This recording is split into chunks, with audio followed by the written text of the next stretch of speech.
अस्सलामुअलैकुम। तो क्या हाल चाल है? ठीक है। अच्छा जी, आज हम एक नया चैप्टर स्टार्ट करने वाले हैं। तो आज हम 7वां चैप्टर शुरू करेंगे। पीछे तो हमने पढ़ा था पैदावार हमने पढ़ी थी, और साथ में उसकी पढ़ी थी अखराजात पढ़े थे, कॉस्ट पढ़ी थी, पैदावार, आईसो कॉस्ट पढ़ा था, और आईसो प्रोडक्ट हमने पीछे मेन जो उसके चैप्टर में दो जो टॉपिक पढ़े थे। आज हम किसी भी फर्म के कॉस्ट और रेवेन्यू एनालिसिस अब हम करने लगे हैं।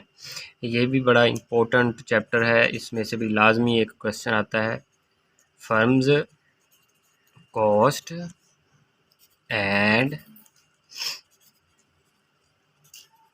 Revenue analysis. ये हम चैप्टर इसमें करने लगे हैं।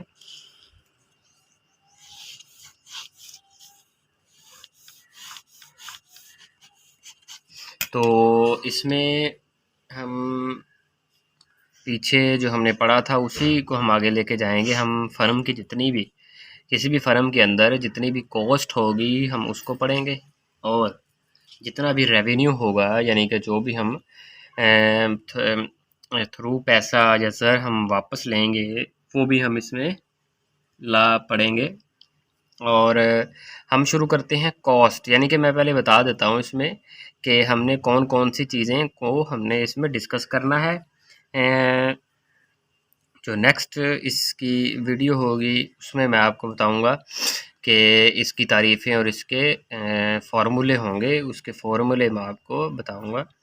और ये बहुत ज़्यादा इम्पोर्टेंट चैप्टर है। ये भी हमने दो तरीक़ों से करना है, एक कलील और तवील में। मुसारफ़े बताइश चूँकि कलील और तवील दोनों तरीके से होते हैं, तो इस वजह से मैं आपको दोनों तरीके जो हैं वो बताऊंगा। तो सबसे पहले हमने इसमें पढ़ना है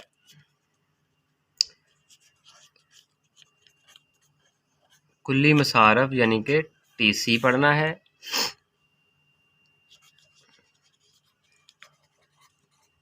औसत मसारफ एसी और मुख्तम मसारफ एमसी। ये हमने इसमें मसारफ पढ़ने हैं। फिर इसके अलावा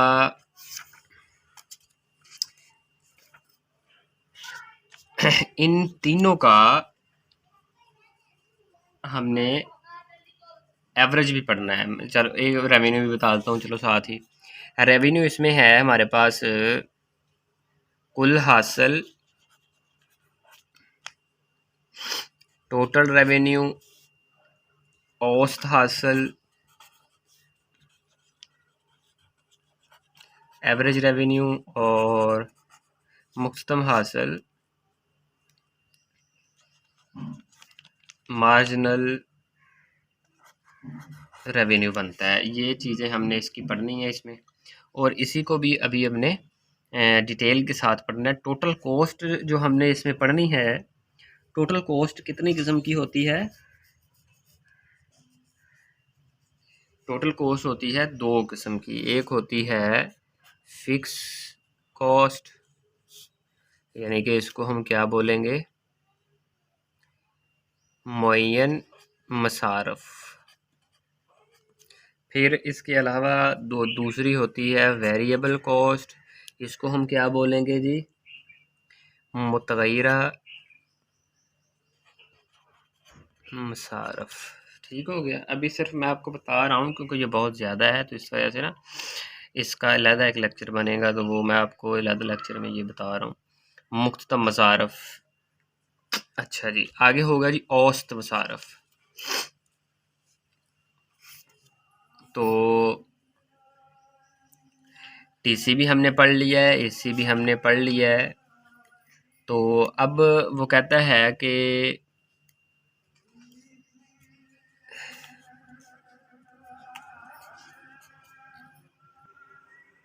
अच्छा जी, इसके अलावा अब हमने ये एफसी यानी कि मुअय्यना मसारफ और मुतगय्यरा मसारफ का भी एवरेज निकालना है। तो ए एफ सी, इसका फार्मूला होगा यानी कि जब भी हमने किसी चीज़ का एवरेज निकालना है तो ए के साथ वाला जो होगा, यानी कि ए के साथ है एफ सी, तो आपने एफ सी को हमेशा क्वांटिटी पे तकसीम कर देना है। जो भी चीज़ होगी, यानी कि एवरेज के साथ जो भी होगा वो आपने उसके साथ क्वांटिटी पे तकसीम कर देना है, तो वो उसी का एवरेज निकल आएगा। अब बताएं इसका वीसी का क्या फार्मूला होगा। ए वीसी का फार्मूला क्या होगा, वीसी ओवर क्वांटिटी। ठीक ठीक हो गया, ये इसका फार्मूला है। ये एवरेज हमने निकालनी है, तो एवरेज का फार्मूला क्या होगा टी सी ओवर क्वांटिटी। तो ये इसका क्या हो गया जी, हमारे पास फार्मूला हो गया। तो हमने ये सारी हमने इसकी पहले तारीफ़ें पढ़नी है, तारीफ़ों के बाद फिर हमने इसके फार्मूले जो हैं वो लिखने हैं। फार्मूले के ज़रिए फिर हमने इसको अरसा कलील में, यानी कि शॉर्ट रन में और लॉन्ग रन में, हमने इसको स्केड्यूल बना के बाकायदा इसकी डायग्राम्स बननी है, जिसमें जो कि हमारी डायग्राम्स मदद देंगी हमें आगे प्रॉफिट निकालने में।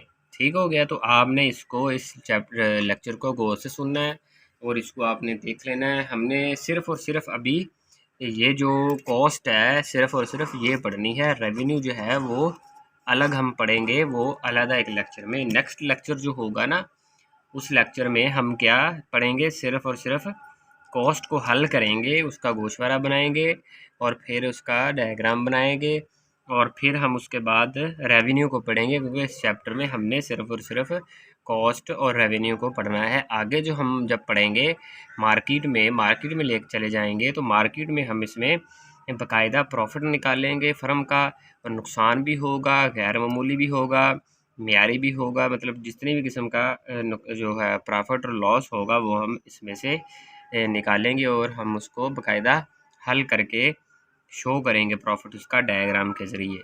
तो मुझे उम्मीद है कि आपको इसकी समझ आई होगी। बिल्कुल आसान है, बस ये आपने नाम याद कर लेने हैं। तो ये हम इंशाल्लाह नेक्स्ट लेक्चर में मैं आपको समझाऊंगा। तो मुझे उम्मीद है आपको समझ आई होगी। खुदा हाफिज़।